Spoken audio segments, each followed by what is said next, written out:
সংবাদে আপনাকে স্বাগতম। শুরুতেই সংবাদ শিরোনাম, এরপর বিস্তারিত।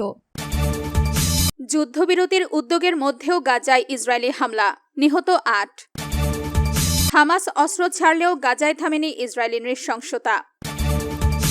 ইরান যাওয়ার পথে মরুভূমিতে ১৯ আফগানের মৃত্যু। যুক্তরাষ্ট্রকে কঠোর জবাবের হুঁশিয়ারি ইরানের। আপনি যদি মুসলিমদের পাশে থাকতে চান তাহলে ভিডিওতে লাইক করে চ্যানেলটি অবশ্যই সাবস্ক্রাইব করে দিবেন। এখন বিস্তারিত। হামাসের ২ কমান্ডারকে হত্যার দাবি ইসরায়েলের। ফিলিস্তিনের অবরুদ্ধ গাজায় বিমান হামলায় উপত্যকাটির প্রতিরোধ আন্দোলন হামাসের ২ কমান্ডার নিহত হয়েছেন বলে দাবি করেছে ইসরায়েলি সামরিক বাহিনী। রোববার ২ আগস্ট এক প্রতিবেদনে এই তথ্য জানিয়েছে কাতার ভিত্তিক সংবাদ মাধ্যম আল জাজিরা। ইসরায়েলি সেনাবাহিনীর আইডিএফ ভাষ্য অনুযায়ী শনিবার ১ আগস্ট দক্ষিণ গাজায় চালানো এক বিমান হামলায় হামাসের নুখবা বিশেষ বাহিনীর সেল কমান্ডার সালেম জামাল আবদ আল রহমান আবু লাবাদ নিহত হয়েছেন। হামাস অস্ত্র ছাড়লেও গাজায় থামেনি ইসরায়েলি নৃশংসতা। মার্কিন মধ্যস্থতায় হামাসের অস্ত্র সমর্পণ এবং দল ভেঙে দেওয়ার চুক্তির বিষয়ে ইসরায়েল সম্পূর্ণ অসন্তুষ্ট বলে জানিয়েছেন ইসরায়েলের সাবেক রাষ্ট্রদূত অলন পিনকাস। চুক্তি ঘোষণার পর গত ৪৮ ঘণ্টায় গাজায় ইসরায়েলি হামলা আরও তীব্র হওয়া এবং মার্কিন প্রেসিডেন্ট ডোনাল্ড ট্রাম্পের শান্তি বোর্ডে ইসরায়েলের পক্ষ থেকে আনুষ্ঠানিকভাবে আপত্তি জানানোর মধ্য দিয়েই এই অসন্তুষ্টি স্পষ্ট হয়ে উঠেছে। সাবেক রাষ্ট্রদূত বলেন, বর্তমান পরিস্থিতিতে মার্কিন প্রেসিডেন্ট বলছেন একটি চুক্তি হয়েছে, কিন্তু বাস্তবে কোনো কার্যকর চুক্তি হয়নি, ফলে এটি সফল হওয়ার বিষয়ে তিনি অত্যন্ত সন্দিহান।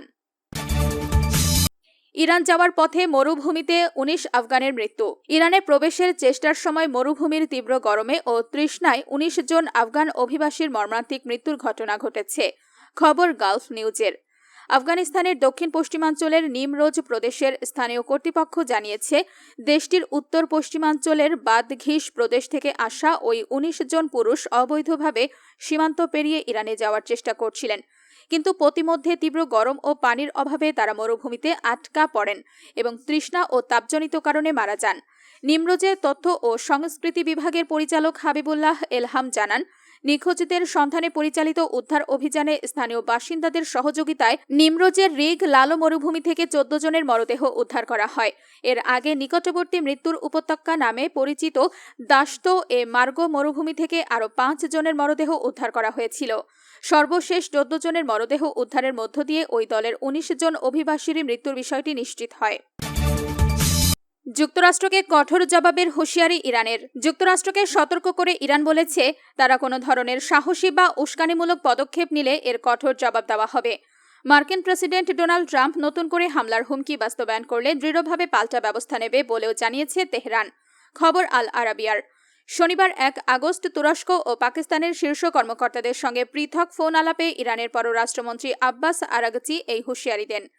এর কয়েক ঘণ্টা আগে কুয়েতের সেনাবাহিনী জানিয়েছিল, ইরান থেকে ছোড়া কয়েকটি ড্রোন তারা ধ্বংস করেছে, যেগুলো গুরুত্বপূর্ণ স্থাপনাগুলো লক্ষ্য করে পাঠানো হয়েছিল।